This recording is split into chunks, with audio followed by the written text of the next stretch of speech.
Good morning. This is a beautiful day.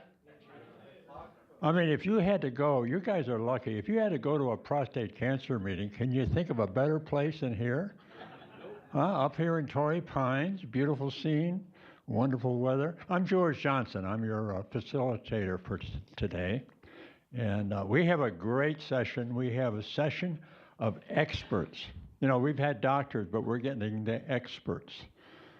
You've heard your doctor say this might hurt a little bit. These guys know how much it hurts. So they're the experts in pain and confusion and achievement. So looking forward to introducing our three guest speakers today. Here's what makes this support group function. These are our volunteers. And Gene will have a few words to say. I'm talking right now. Bill Manning is double duty. He's up there as a videographer, and he's going to speak to you as one of our guest speakers. And John Tassie's here. He's our webmaster. And Bill Bailey's our librarian. There you go, Bill. Look at the setup here. And Jim is not with us today, but we've got Bob Keck is our greeter. And he's a long-term ADT person that I might point out in a minute. So everybody here is a volunteer. We do it for you. If you want to join us in volunteering, let me know. We just passed out the newcomer package. Hope you all got it. Would you please, newcomers, would you please fill out the first page and drop it off here up front? We'd like to give you a call. Gene will give you a call and see if you have any questions and encourage you to ask questions about the program and even your medical situation. He can be helpful to you on that. Okay, we're our support group. I think most of you know why we're here, but we're here to help you become your own case manager. You have to manage your case. Your doctor is not going to do it because he's got 3,000 patients, and he doesn't know your pain or your quality of life issues and so forth. So you're the one that has to manage your case. Get every lab report, put it in your 3-ring notebook, and schedule your own PSA and so forth. Don't leave it up to him to remember you, and write down your questions. One of the purposes of this group is to give you questions you may want to ask your doctor. I have found in the past, I've learned things here, and I go to my doctor and I said, what about such and such? And he frequently says, yeah, we could do that. He doesn't bring it up. There are a lot of options and a lot of different approaches to things. You might hear something here. We're not saying do it, but what we suggest, ask your doctor, because he may not be up to date, or he may have forgotten something that you found of interest. So you hear something here, ask your doctor. We're not suggesting that you be a substitute for your doctor, but I think a lot of our members benefit from the new technology and the new things that occur, and you'll hear some examples today. But we're not a replacement for your doctor. Anything you hear today is not a substitute for your doctor. Okay, what do we provide in support to you? We have a wonderful website that's got new information, reviews of the past speaker, and and even some attempts at humor. It's old-fashioned humor, so maybe it's appropriate for this group. And now look at this table here. We got a wonderful library that Bill manages. We have up there the placard of what are our top sellers, and some of these you can buy, some of these you can borrow for out of our library. We have a lot of literature here, DVDs of previous speakers. Outside in the lobby there, we have free literature of various service groups that would like to have you consider their operations. And the newsletter outreach. We're very dependent upon you members to help us spread the word. We got some brochures out there. You're at an age level where your peers are highly likely to have prostate cancer or should at least get a PSA test. So we'd like you to grab a bunch of these and share it with your buddies. One of our elements of our outreach is the advertising program we run. And let me check you out on this.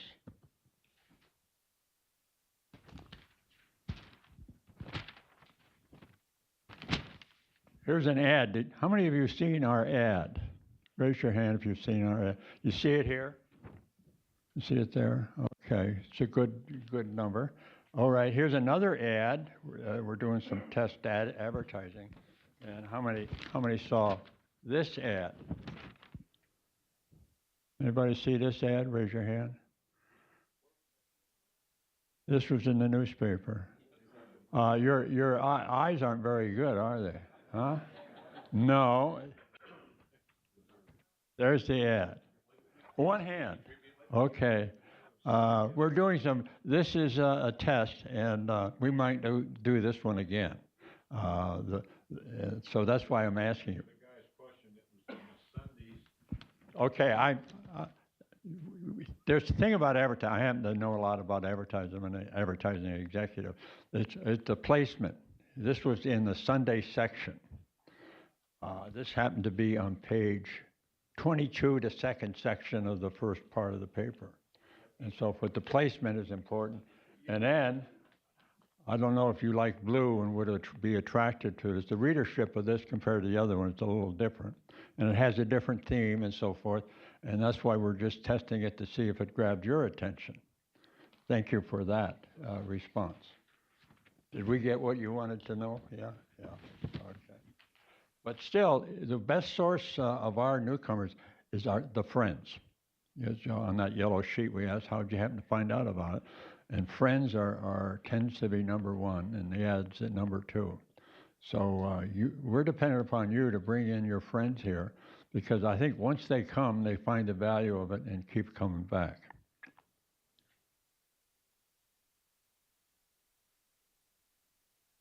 All right, now I'd like to do a little survey of the group. Your old-timers have been very familiar with this and maybe wonder why we do it. It's for the newcomers, and if we had some guest speakers for them to be aware of what kind of contingency we have here. Okay, here we go. How many are here for the first time? Raise your hand, please. That's pretty good. Welcome. Keep coming back. I think you'll benefit. If you got any questions at the end of the meeting, I'll be down front and be happy to answer those. How many have been recently diagnosed in the past 6 months? Okay. How many have had prostate cancer for up to 1 year? Not that many. Okay. How many have had up to 4 years? Now we're getting a group. Let's see what the norm here is, the median. 5 to 10 years. Yeah, we got a lot more there. Okay, 11 to 15 years. We got a few. Anybody above 15? I got 19. There we are, Bob. You have how many? 24. Anybody higher? Here we go. 27. Guess what? He's going to be talking to you. He got 27. Anybody above 27? Oh, you get the grand award. You can come back free next month, okay? Now let's do another survey. Okay, this is the treatment. And some of you have had the opportunity of having many treatments, so raise your hand every time I call it out. How many are right now on active surveillance? Raise your hand, please. See, look at that number. And we're going to have 2 speakers about active surveillance. Now, how many have been on active surveillance more than 5 years? Raise your hand, please. Okay, we got a few. And Bill has had, he's had 7 years. Anybody above 7 years? Okay, looks like you win the top prize on that one, Bill. Okay, let's do surgery. How many have had prostate surgery of all kinds? You look at that, yes. Okay, how many like me have had radiation? Raise your hand. We got more with radiation. Years ago, it used to be the other way around. How many are on ADT right now, hormone therapy? Okay. Now let me ask about hormone therapy when we're talking about hormone therapy. How many are on the non-needle hormone therapy? No Lupron or Trelstar or things like that. Just Casodex and Navidart, the pills. How many are on that? Look at that. And guess what? How many years you got? 22. And I got 19. What does that tell you?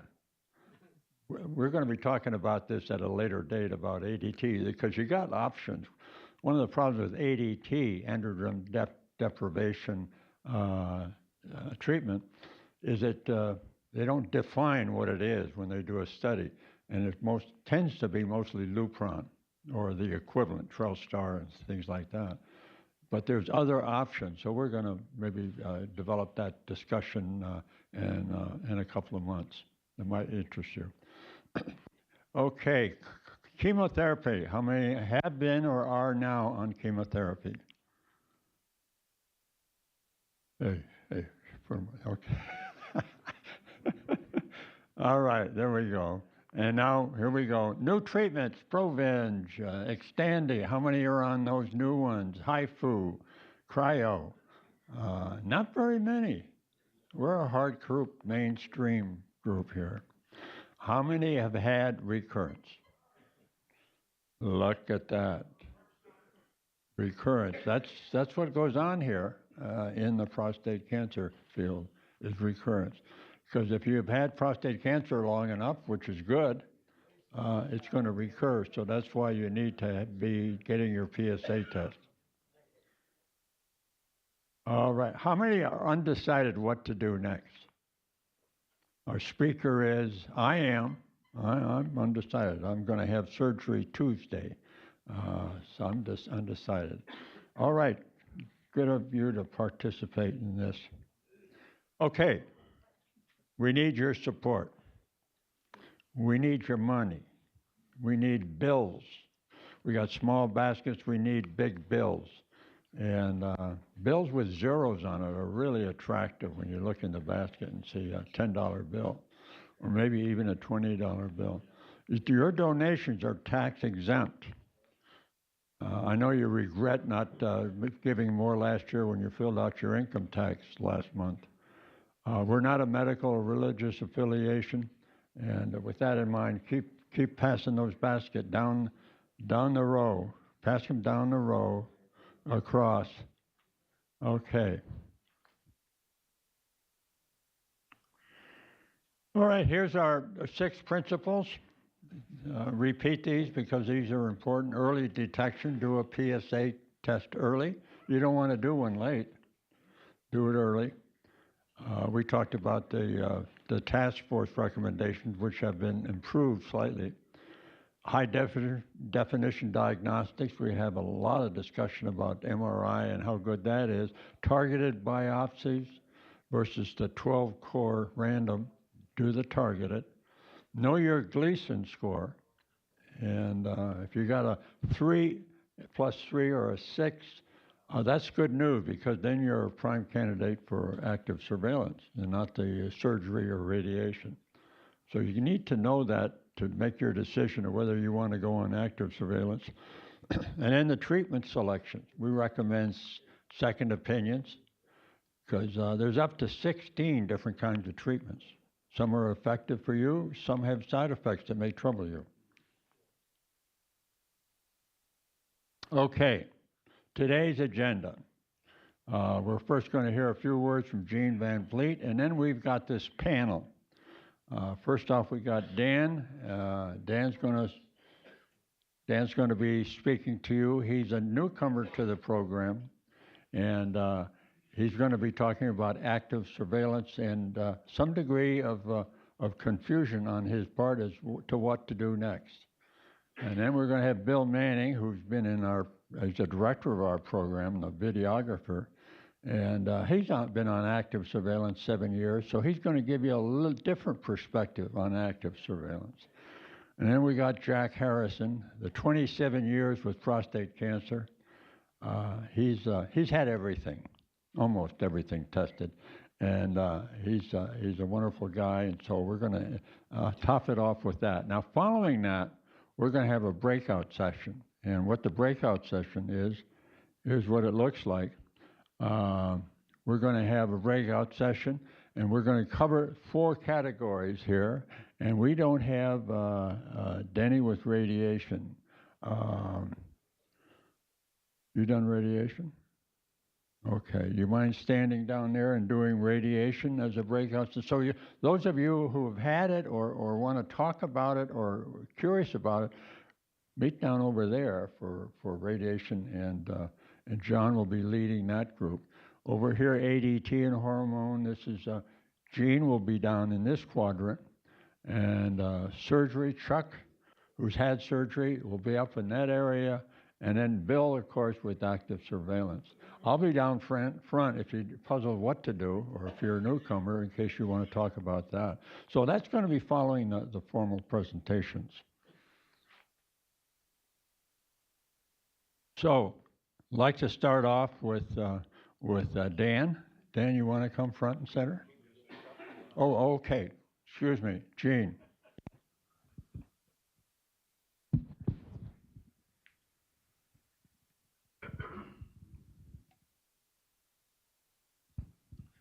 Just a quick note on some items. As those of you that come to the meetings regularly know that quite a few months ago I stepped back from a lot of things that I was doing and asked other people to get involved to help with that.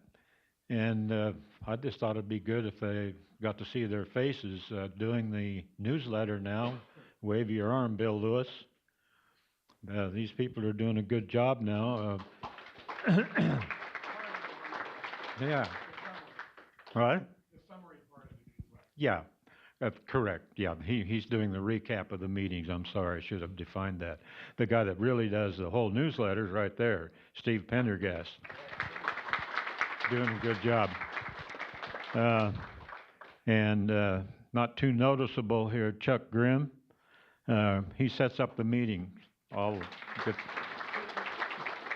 Gets this all going every week, so they're kind of not too recognizable, but they're doing a heck of a job for getting information to you people. And last but not least, let's recognize what George does here as a facilitator. He does a lot more. George, in addition to what he's doing here, he's quite capable of being a facilitator, among other things, and he now is also involved in the advertising aspects, what gets into the newspaper and so forth, and he's also bringing in, arranging for speakers. So he's taken on quite a load. I'm glad to be rid of it, but he's doing a wonderful job. Thank you again, George. Come ahead. I'm done. That's all I can handle.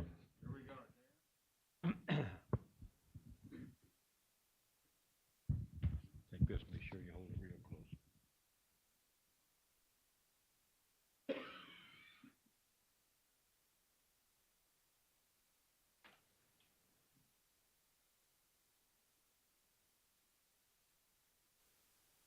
Morning, everyone. I'm Dan Salas. I'm the expert on confusion today. This is my second meeting. I'm a new participant in this group. My first meeting here was in the March meeting when Dr. Cooper talked about MRIs, which was really helpful for me, as I'll explain as I go along. This is the general overview of my current situation. I was when I had a PSA of 8, my doctor suggested it was time to get a needle biopsy. I did that first in last June, and when I did it in June, the result was a very one of the 12 cores had a 3+3 Gleason in like only 10% of that core. So he recommended that I come back later. Let's start a process of active surveillance, and in November, we did another prostate biopsy, needle biopsy, which I'm sure some of you who have a lot of experience in this are saying, what? Why did you do that? As others have said. But that time, one of the cores came back with a Gleason 3+4. It was actually 3 of the cores were positive. 2 of them were 3+3 Gleason. One of them was 40% of the core was positive. 90% of that core was 3+3, but 10% of that 40% tested as Gleason 7 3+4. So my urologist said that this test means that it's time for me to not opt for active surveillance, but to do something that was a more aggressive response. That is, either opt for radiation or for a radical prostatectomy, and that one of those 2 treatment options I should actually have completed within the following 3 months. That was not real attractive to me. But his diagnosis sets me on a path of investigation, which I'm going to share with you next. So there's a story about, going way back. In 2010, I did have a low PSA of 4 that made my doctor think we wanted to do a biopsy. So in 2010, we did a needle biopsy, which was negative. And then here are the other events I just described: the June 2016 needle biopsy, the November 2016 needle biopsy, what his recommendations were, and then where I went. So I'm going to share with you what my path was. I started looking, obviously, into investigating a disease that I never really cared about investigating before, because the only thing that was important to me before was, okay, so I'm monitoring like I'm supposed to. It started when I was 50-ish. We're going through the process. Each time the doctor says, okay, you look good, I would leave the doctor's office thinking, great, I don't need to study anything about prostate cancer. But then this report in November, December sets me on this investigative path. I was very pleased that one of the first people I talked to introduced me to Bernadette Greenwood at Desert Imaging, who has apparently spoken before this group. Bernadette was very generous with her time. She took me through just a whole list of things that I should consider. And one of the things that she definitely recommended, as did others, is that before you make a decision, you need to go get an MRI. All right, so next thing I know, I find myself at UCLA Medical Center because somebody suggested I should talk to a doctor up there. I go to UCLA. In February of this year, I get the prostate MRI conducted at UCLA. And then here's the real source of confusion. Now, one of the things I want to point out that I know, that I've learned about, is that the MRI, especially this so-called 3T MRI, and the 3T MRI on the Siemens technology as opposed to the GE technology, is supposed to be the best there is, all right? But that having been said, the doctors will also tell you that the sensitivity of the MRI is such that it may not pick up a Gleason 6 tissue. If it's Gleason 7 or above, the MRI is supposed to be very good at detecting that. So in that respect, I'm not deluding myself when I tell you about the results of my MRI, because there may be, in fact, Gleason 6 in my prostate that the MRI did not detect. But here's where things get quite confusing.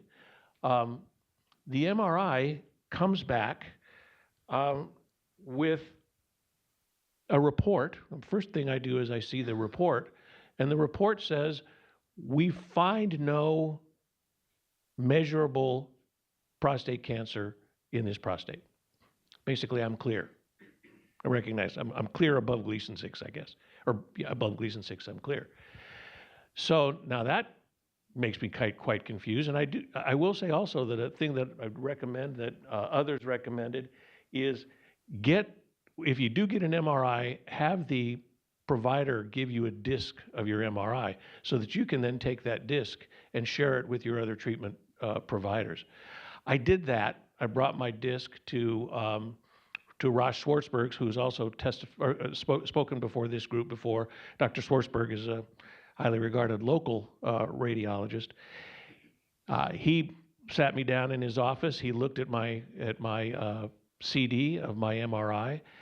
He agreed with the UCLA results, and I was delighted to hear him say that he would be delighted if my prostate was, if his prostate were the same as mine, because on the MRI, my prostate was so clear.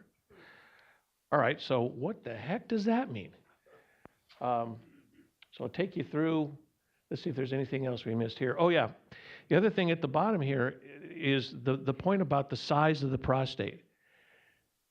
So one of the things that comes out of these tests is that, well, not so much when I was talking to my doctor, my own urologist before about this as an issue, but when I'm talking to folks about what my treatment options are based upon the discovery of the cancer, everybody's going, oh, geez, you got a really big prostate gland. Your prostate's 144 grams. So with that, we go to like, okay, so where am I now? One group of people are saying that based on this MRI, active surveillance, and of course, like this book, The Invasion of the Prostate Snatchers, people, a lot of the people are saying, when the doctors tell you, we want to take that prostate out, really check on that. Really, that's going to bring a dramatic change in your life. It's going to cause sexual dysfunction. It's going to cause incontinence for many, if not most, and that's a really radical approach to take. But basically, with that in mind, here's where I am. What am I supposed to do next? What am I supposed to do with this?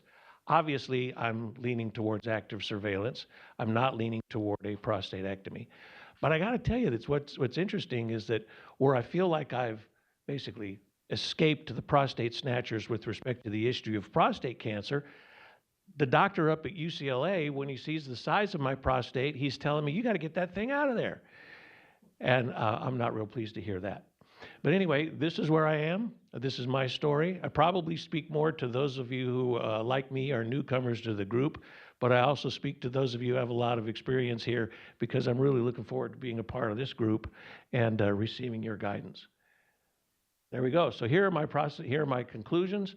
I guess the best conclusion is, any guy in his 50s, and he asks you what you should do, this concept of prostate monitoring, at least for me, it's done what it's supposed to do. It detected it very early. My current conclusion is that I'd like to be on an active surveillance program. The other conclusion, of course, is, my goodness, look at the value of this prostate MRI. It's just given me not only a great deal of comfort, but it really shows me what we're dealing with when, as Dr. Cooper mentioned, the needle biopsy is basically just a shot in the dark 12 different times to see if you hit something. The MRI is much better. And so there we are. I'll look forward to being a part of this group, and I'll keep you guys informed with my situation. Yes? I have a question because I also had a very large prostate, and my symptoms were really severe. How are you doing with your enlarged prostate, and are the symptoms debilitating at all? Yeah, so the question is, this gentleman, like I, has a large prostate. His symptoms have been very severe, and he's wondering how I'm dealing with that issue, prostate cancer aside. When I started, having to get up many times in the night, mentioned that to my urologist, the first thing he did was prescribe Flomax for me. Flomax worked really well for a number of years, and then suddenly it just stopped seeming to be effective. So then he prescribed a drug that's called uroxetrol. Uroxetrol is a brand name for a different drug, but uroxetrol. So I started taking the uroxetrol, and I have to say that so far that's worked. The other thing that George and I were discussing was that there are apparently a number of drugs other than Flomax and like uroxetrol that are on the list of approved drugs to take for BPH, for those symptoms.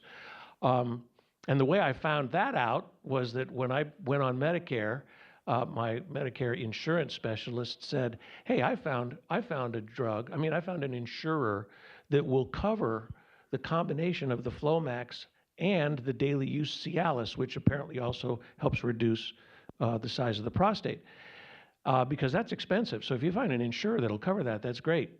So the very first time I went to get the prescription filled, the pharmacist says, well, Cialis isn't covered on this policy.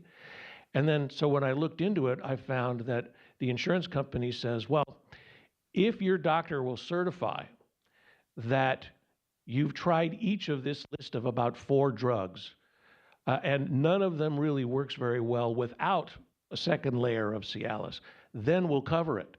So through that, I've learned that in addition to the Flomax and the Uroxetrol, apparently there are a couple of other approved drugs that one might try. Does that answer your question? Okay. Have you tried anything? I've heard that zinc and pumpkin seeds would help shrink your hyperplasia. Does anybody ever cover that? No one has. That's one of the reasons I'm glad to be a part of this group. Yeah, I've been taking it just preventive-wise. Yeah, and it helps. Handful of pumpkin seeds every day, and I'm still getting up at night. Yeah. So I start hyperplasia. Right. But that's good to know. Yes, sir. Have you done any genetic testing in your problem? I did. Good question. I forgot the name of the company. Was it what's the company that does the genetic testing? Prolaris. With the first test back in June, they did a Prolaris test. But remember, that was like one small portion of one core. And the Prolaris test basically was consistent with what you would expect with a 3+3. And that is, there's little or no chance you're going to die within the next 10 years. I asked my doctor if we should do that again with the second biopsy in December, and he said not really. So other than the Prolaris test that I did for the June 2016 tissue sample, I haven't done it again. Yes, sir. Because the doctor suggested that you try Avodart, and over a period of 6 months to a year, it will shrink your prostate for you. And then, have you considered BPH surgery? Perhaps the Mayo Clinic in Phoenix, they have a new technique that's supposed to produce as little side effects as possible. Yeah. So I guess where I am now, and which is part of the confusion as well, is that this fellow at UCLA, I think he's the head of their department of urology. I'm really pleased with his knowledge. I'm pleased with the fact that UCLA, like Mayo, that they've got fabulous surgeons. But with respect to what to do next to address the issue of the enlarged prostate, I'm in that sort of zone where I'm taking a deep breath and being pretty pleased with the results of the MRI relative to prostate cancer. But I have a lot to do relative to the issue of the enlarged prostate gland. And the doctor at UCLA has indicated, okay, well, you got a good MRI. Now come and see me and let's talk about the prostate size. So all of these suggestions are good for me because I haven't yet gone back to see him. All right? One more. With regards to MRI and biopsies, I will put more importance in the biopsy because it's very, very specific. Yes. Okay, and my feeling is that you should have a yearly biopsy. That's a great question. That's a great point, and that's what's been recommended to me, as well as the yearly MRI. And the other thing that's still sort of evolving is the technique of the MRI targeted biopsy, and that's something certainly that I'm interested in considering. The importance to me of the clear MRI result is that while what we're looking for is there something to target for a targeted biopsy? And at least for that MRI test, there wasn't. If your Gleason score is increasing, Yes. I suggest that you select a specific therapy. Either you want a cotton beam or you want a prostatectomy. Good, thank you very much. All right, one more. You didn't mention what your current PSA is and how frequently you're testing your PSA. I'm going to test every 4 months, and I don't know what it currently is because I just went to the lab earlier this week and I don't have the results yet. All right, thank you, George. How many of you have heard, thank you. How many have heard of the medication that Dan is taking, uroxetrol? Anybody taking that? I've never heard of it, and you haven't either. And drug name is alfuzosin. I can't say it. So anybody taking that? You are, sir. Does it work for you? Okay. So it's something to consider. Ask your doctor, all right? Okay. Bill, you got it on fixed focus? All right. He's going to come down, and Bill's the director of this program. He's responsible for editing and compiling all the DVDs of our talks for a number of years. And he's got 7 years of active surveillance experience. Let's hear it for Bill.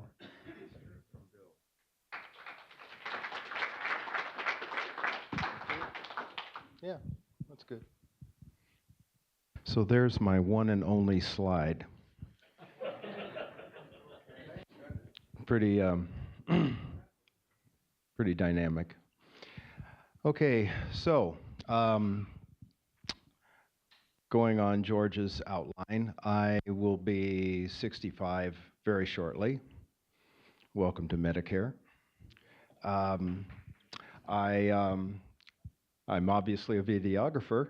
I do video production.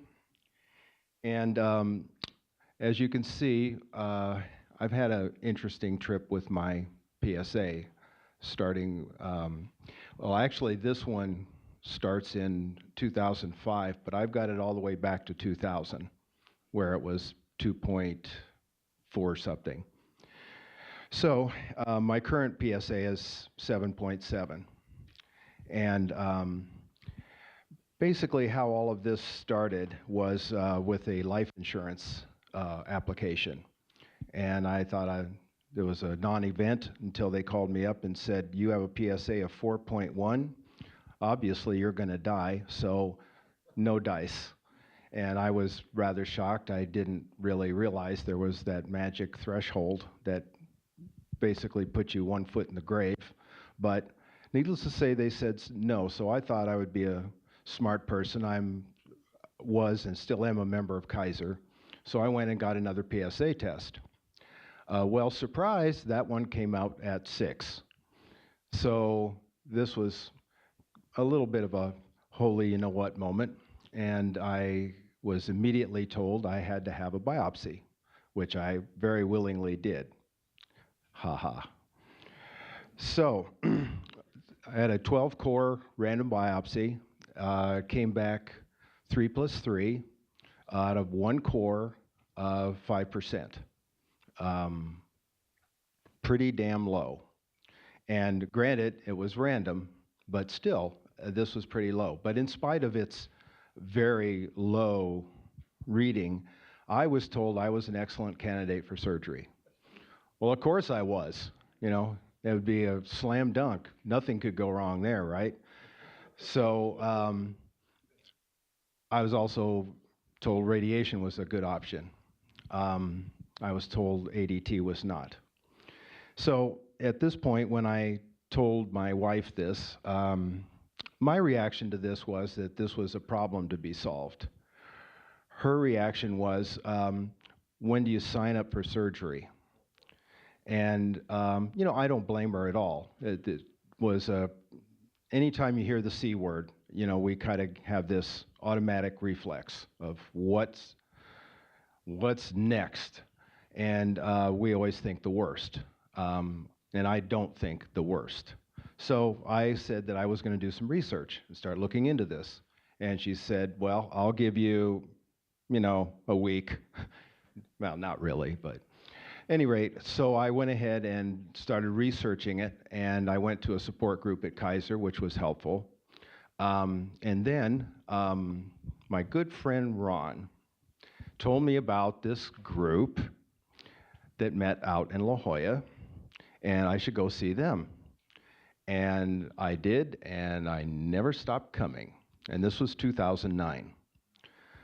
So basically, the decision that my wife and I jointly reached after a lot of research, meetings, and I also learned about Dr. Bond, and rather than hop on the conveyor belt, I decided to stand back and do more testing. So I went to see Dr. Bond, who does color Doppler ultrasound, which at the time was a really, really excellent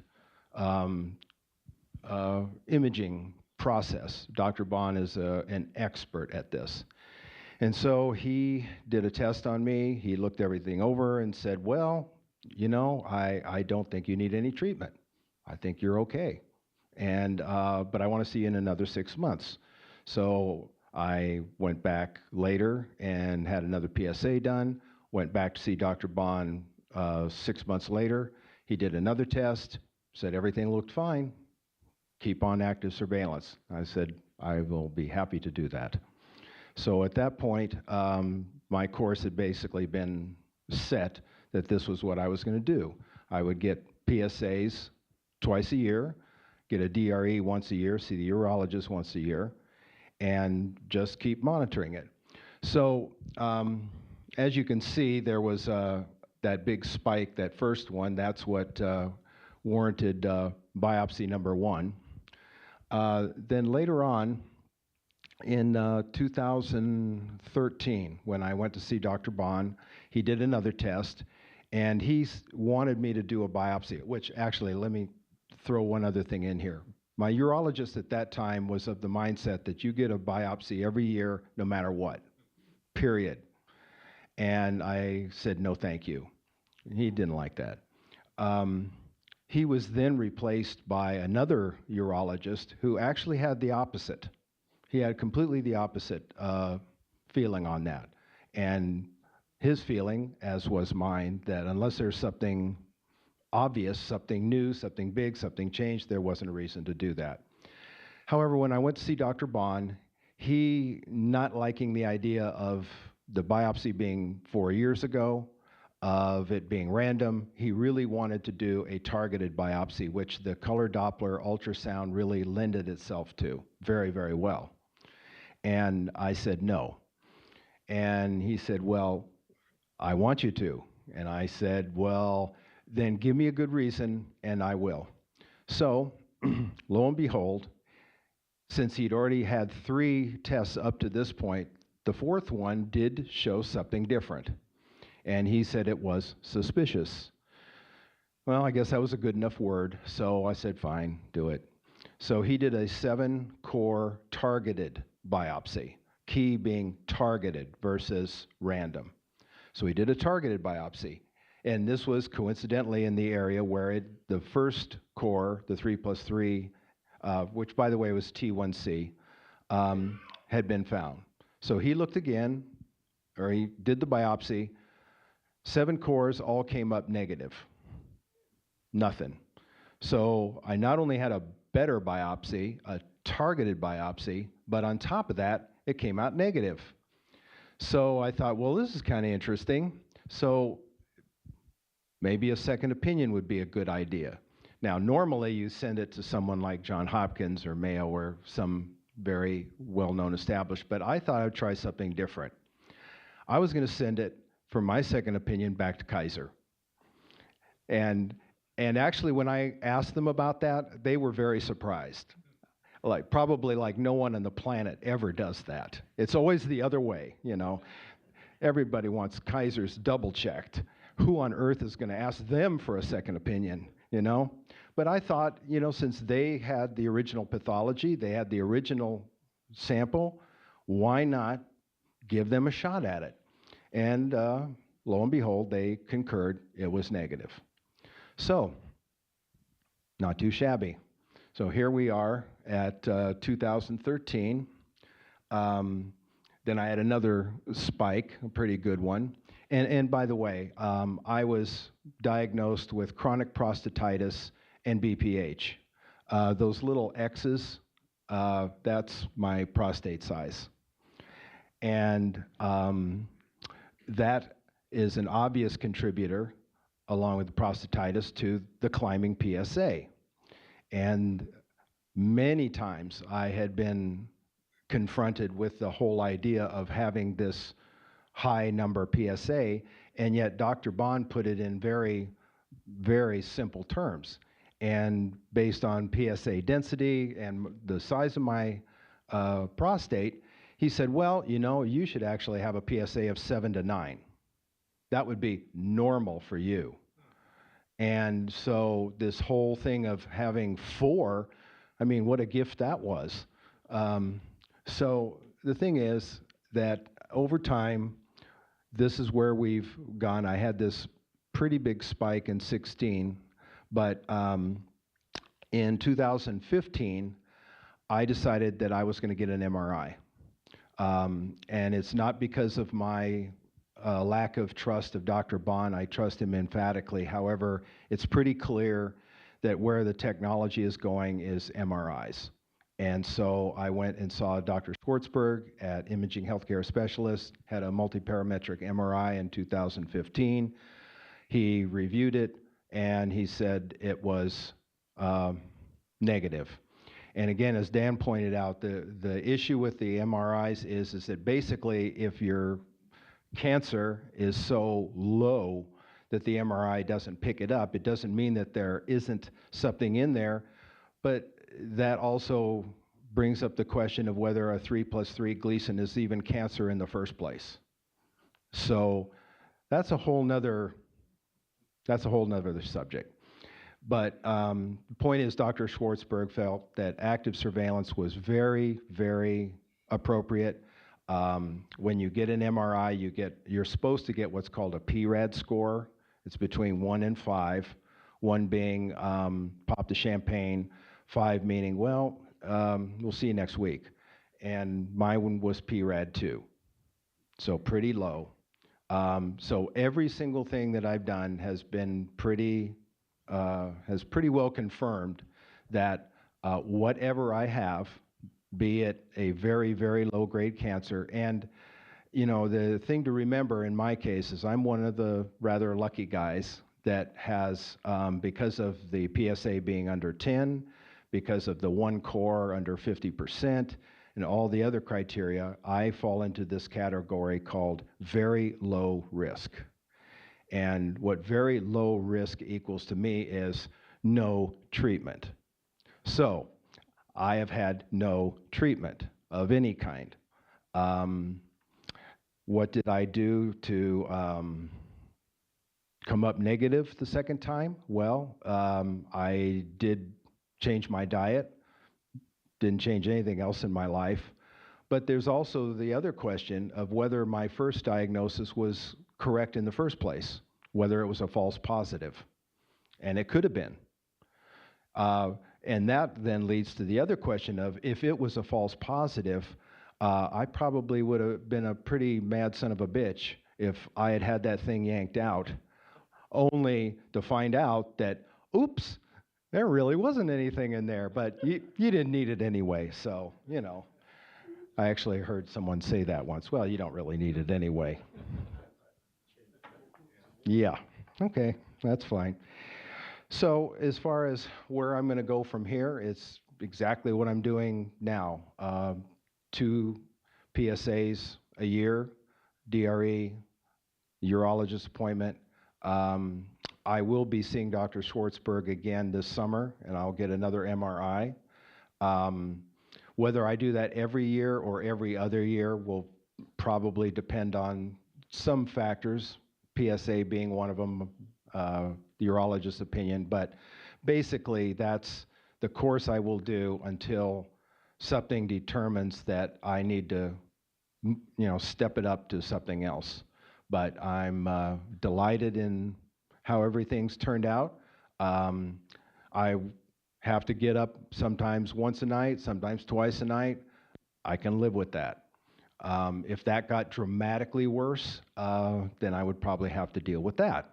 But as far as the cancer goes, it seems to be kind of a non-issue. In fact, I could have just stayed home a long time ago. But my last point is that probably the most important thing that's happened to me in this whole experience is this group. I cannot possibly overstate how important this group was, and the idea of there being such an information exchange here, where if you have to rely on the internet for finding all this stuff, good luck. There is way too much stuff out there, and trying to discern what's accurate, what's not, what's meaningful, what's BS, what's fake news. You'd just have a horrible time doing that. And the speakers that we have, the guys that we have in this group, do a really good job of synthesizing all of that stuff down so that it makes it a lot more digestible, and that you can also, because of that, the anxiety that comes up sometimes with what to do and what's next and all these kinds of things, by having knowledge, that goes a long, long way to solving that anxiety problem, or at least lowering it so that you can put on the brakes and, as we say here, make an informed decision. So, that's it.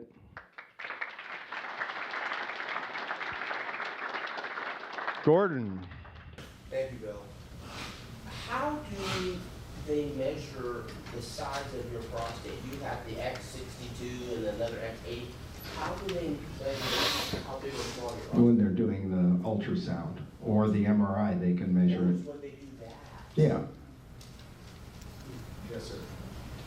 During the series that your PSA is rising, did they culture you? If they did, what kind of microorganism was found?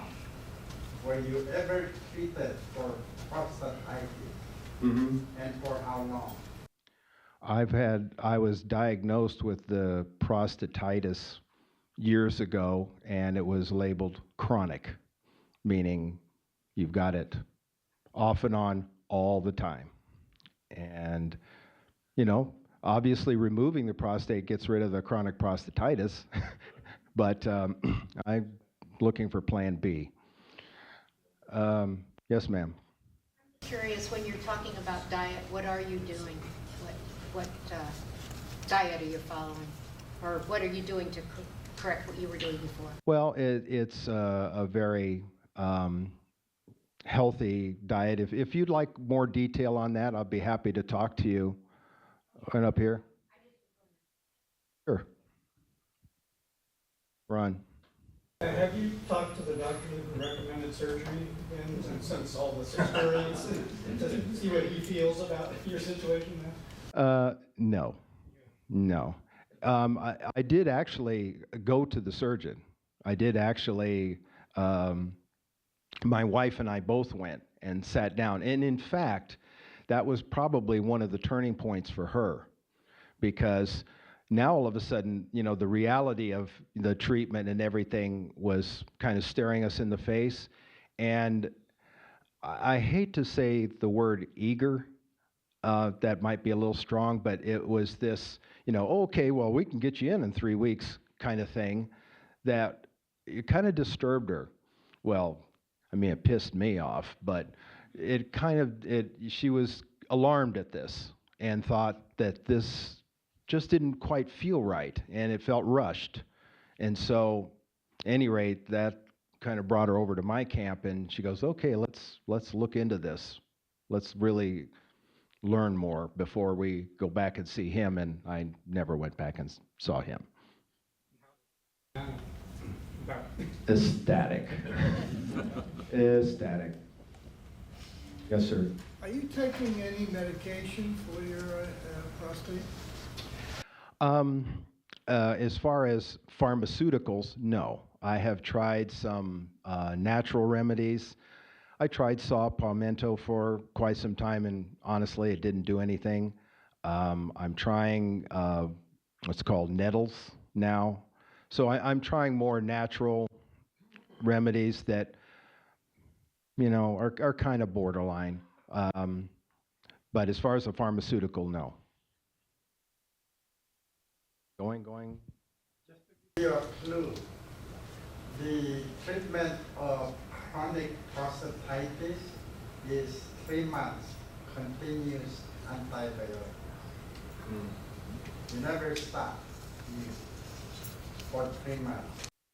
Well, that might work. I'd be a little apprehensive about taking that much antibiotics, specifically for that. I mean, if I've got a wild infection in my body, I would be fine with taking antibiotics. I might be a little nervous about that, but I could see how that might work. Thank you for that. Any other questions? Going once, oop. Some over-the-counter remedy or a supplement. Have you heard of that? No, I have not. What's it called again? Super Beta Prostate. Super Beta Prostate. They advertise it on the radio and Walmart sells it. Do you use it? I tried it a couple times, but Did it work? I don't know. Yeah. Okay, well, I'll look into that. Thanks very much.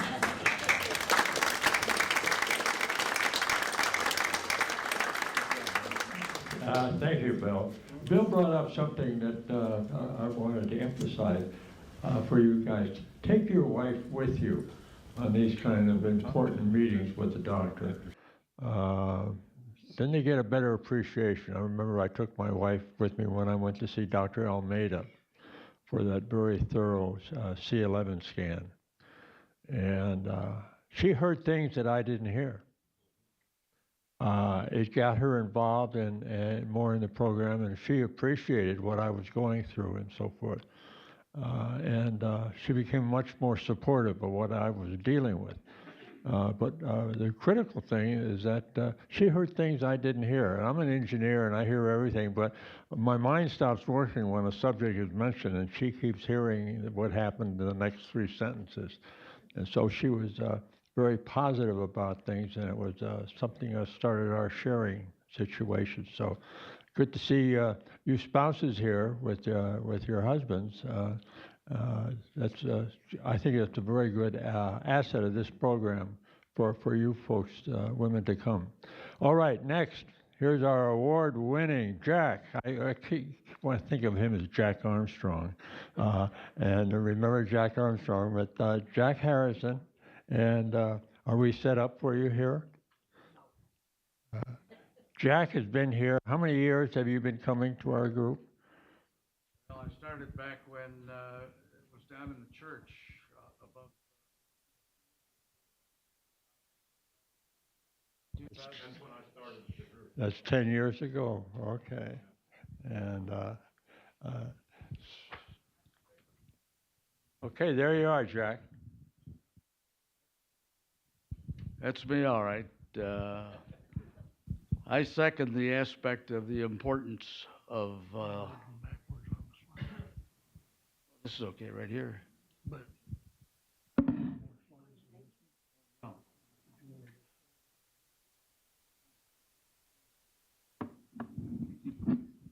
The importance of a wife can't be overstressed. I'm 87 years old, and I was diagnosed in 1990 by a general practitioner, and I was dragged there by my wife. I had no intention at all of going to a doctor, but she insisted, and I did, and my GP found a lump on my prostate and referred me to a urologist next door, who turned out to be a pretty good one. And at that time, I had a biopsy, and it came back Gleason 6, 3 plus 3, and things looked pretty good for his recommendation to have a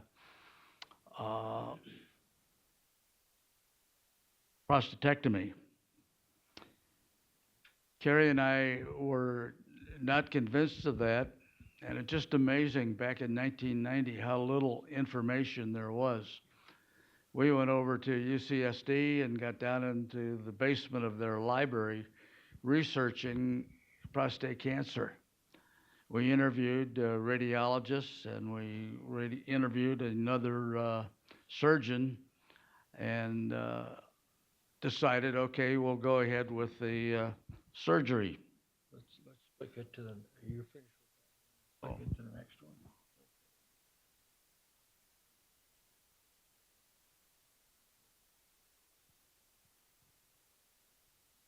So I had see where we're at here. The urologist gave me a biopsy, and at that point, or rather, we went ahead and had the surgery. And after the surgery, they had my prostate out on the table where they could look at it. And lo and behold, it wasn't a 6 as they anticipated. It was a 9, 5 plus 4, which really changed the whole aspect. And with positive margins, which again is not a very good deal. In fact, I had everything that you wouldn't want to have a surgery for, and I went ahead and did it. And the results of the surgery, as far as being able to go back to work and do stuff like that, was perfectly all right. But finding out that I had a Gleason 9 really was a bad shock to me.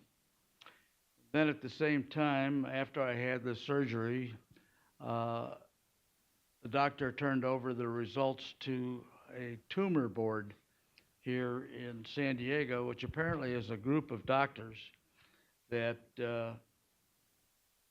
look at the results of what you've got and make recommendations.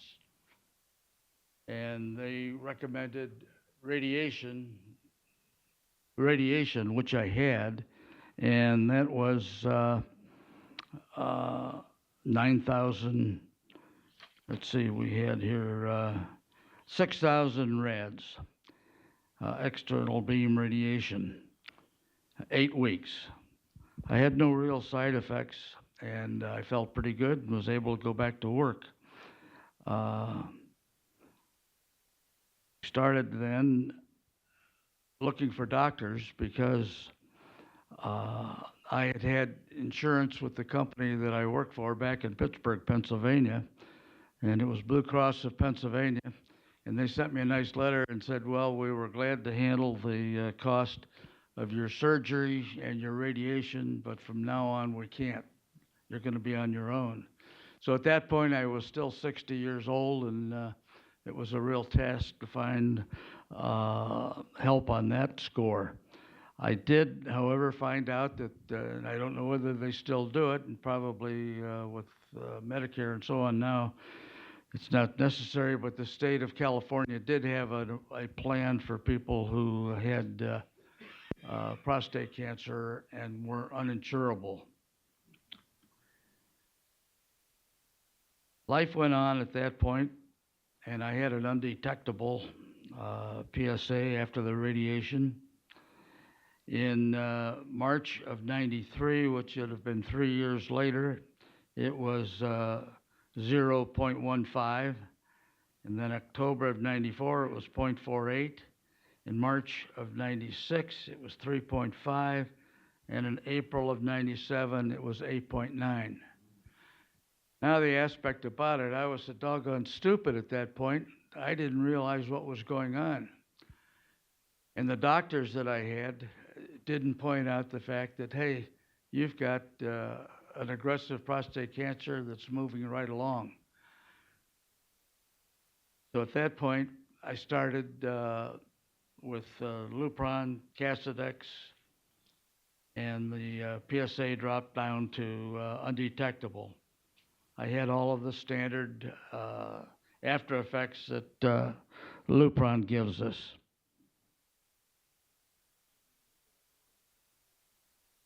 Well, I think the Lupron is really tough on your bones, on your body. You tend to gain weight. You get enlarged breasts. Also an aspect of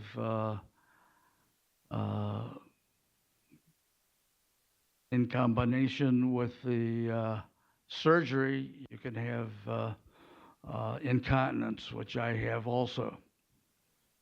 So it's no fun. Loss of strength, slowing down. It's, I don't, if you can stay away from androgen deprivation, I think it's a very good idea.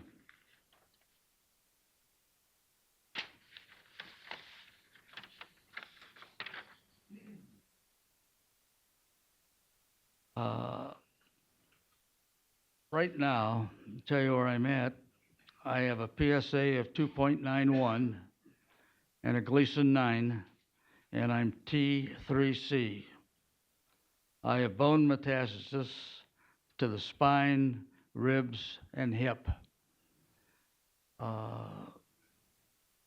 Amazingly, I have no pain, and I feel pretty darn good, and I live a good life, and I do everything that I want to do. Except surgery removes the aspect of having a good sex life, and it sure as heck did that. And didn't make me happy at all. And let's see here. I've got a long story, and I'm going to try and keep it short. Got lots of time? You got a story here. Yeah. More steps. Right.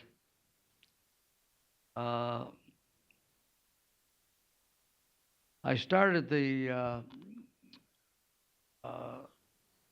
Lupron and Cassidex program, and while I went to a PCRI meeting, it was one of their very first PCRI meetings, Dr. Strum talked about intermittent use of those products. And I did that. I went on intermittent use for about 6 years. And I can show you, or when we have a chance, how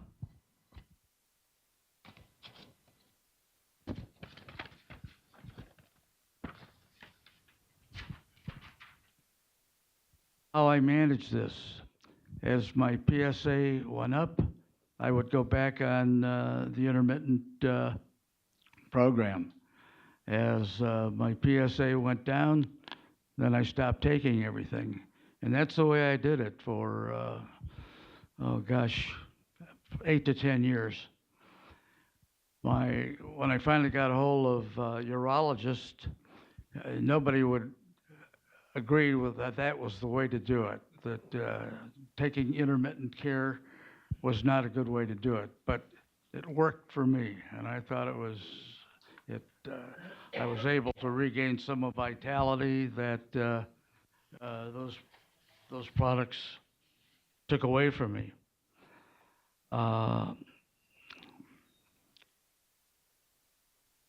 Let's see. In 2011, with my PSA rising, I started the program of Leucine, and that's a product in conjunction with Cytoxin, and it's a product to develop your immune system, and that was in hopes of developing an immune system that you can fight off the prostate cancer. And I did that for about 3 years. In 2014, I started the Provenge treatment, sticking again still with Lupron from Cassidex.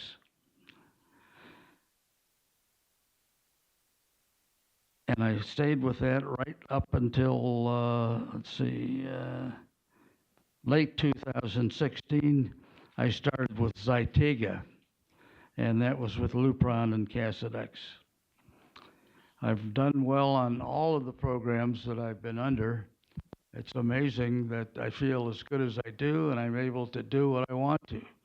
So my early days of learning and fighting about prostate cancer were a disaster because I didn't know anything about it, and I was getting very poor care. since 2006. I've gotten good care, and I've done very well. At this point, I have metastasis on my hip, in my spine, and let's see, somewhere else, my ribs. And earlier this year, well, let's say a couple of weeks ago, I had radiation to a metastasis on my spine. So as far as I know, I've cleared up all the mets on my spine. I have mets remaining in the ribs and so on, and the hip, but they're not giving me any trouble, and apparently they're not very active. So I try and eat a healthy diet. I exercise, walk with my wife. I have a good spiritual program. So I'm just so appreciative that I'm doing as well as I am.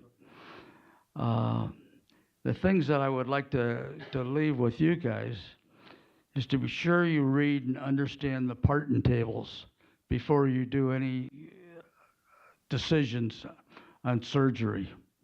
I had positive margins along with a high PSA and a high Gleason, which absolutely ruled out surgery, but that wasn't available to us until actually we did the surgery and had the prostate out on the table where the pathologist could really take a good look at it.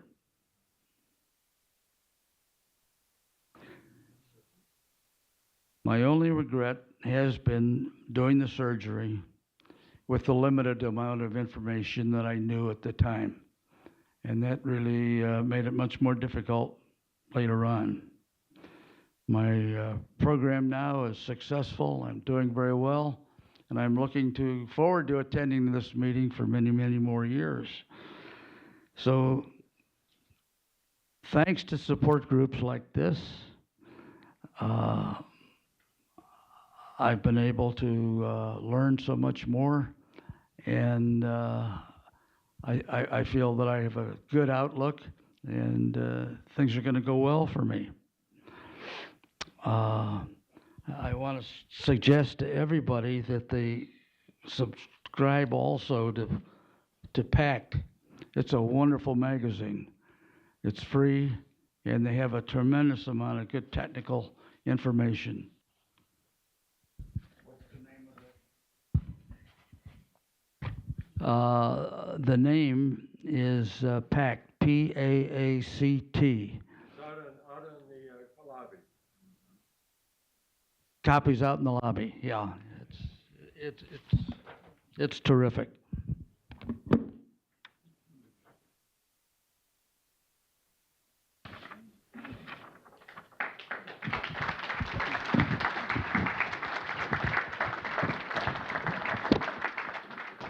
Let's open it up for questions. Any questions for Jack? Yes. Your therapies, you were taking Lupron. I'm mistaken. I mean, when it started not to work for you, they added to it rather than taking it away. Is that correct? No, when the Lupron stopped working is when my PSA. Well, let's reverse it. For instance, you say Leukine. Yes, they continued the Lupron and the Casodex. That basically, since 2006, has been steady. I've never been off of.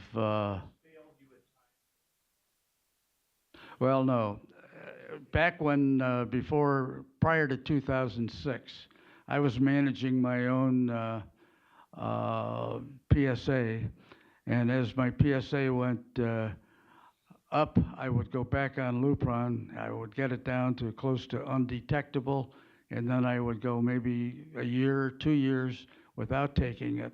Then when it started back up again, I would initiate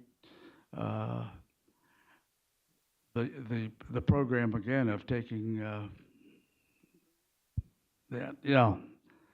So Let me just comment about intermittent. You don't hear that down here. I was on intermittent. The advantage of intermittent, you're on off the ADT, and your spirits rise, you feel better, and all that. And what tends to happen, your PSA starts to go up very gradually. Then you go back on it, and you start to lower your PSA. And then when it's down to a level that you feel good about, then you go off it again. Most doctors down here in San Diego don't even suggest it. We have here the prime example. He's been on intermittent how many years? 22 Wow. years. Let's just talk about it a bit, what your experience. Well, like Jack there, I had surgery in the beginning, way back in 1992, that failed. And then my PSA started rising. I heard about this Dr. Bob Leibowitz up in Los Angeles. He came to speak to this group years and years ago, and he talked about intermittent hormone treatment. My PSA initially was 21, and my Gleason is 6, 3 plus 3. So ever since then, I've been taking intermittent hormone treatments. First it was Lupron and Ulexin, and then it changed to Casodex and Avodart, and which is what I'm on now. And my PSA, and I've also added metformin, which slowed down the rise of the PSA considerably. So it takes now my PSA to go from 0.01 up to 6. Takes me about a year and a half. Then I start the Casodex again. And that pattern keeps repeating all over these 22 years. Oh, that's great. Now, he is a very good example of it works. Gene tried that, and it worked for, what, a couple of months? And Under 1 to 15. so it depends on the individual. For me, it worked for about 4 years. And then it stopped. I had to continue to take Casodex. I've taken Lupron once, but I want to emphasize the intermittent. And you were on it because I think Jack is an example of Lupron. It's kind of devastating. It slows you down. You don't have the energy, and that's why when it goes off of it, you get that energy back, and you feel better. Your outlook is more positive. Right. Okay. Any questions here for Jack? There we go. Jack, who's your doctor? Dr. Scholes, Mark Scholes now, since 2006. Prior to that, I had multiple doctors, just one after another. Yeah. He had a great doctor that we don't hear of now, but Stephen Strum. Right. And this guy Jack mentioned, he's one of the greatest guy to walk on this planet. That's how he describes Stephen Strum, and one of the founders of PCRI, which has these annual meetings up at LAX. Very good program. Okay, question here. Here. I suggest that when your energy is down, try some American ginseng. I have tried that. Thank you, though, for the suggestion. American ginseng, I think it's made up in Wisconsin, or... Right, yeah. I'll try it again. Okay, question here. I was diagnosed with prostate cancer about maybe almost a year now, and I got an automobile accident, and my back was hurting, and the guy gave me, started treating me and gave me massages, and I finally said, wait a minute, something else is going on.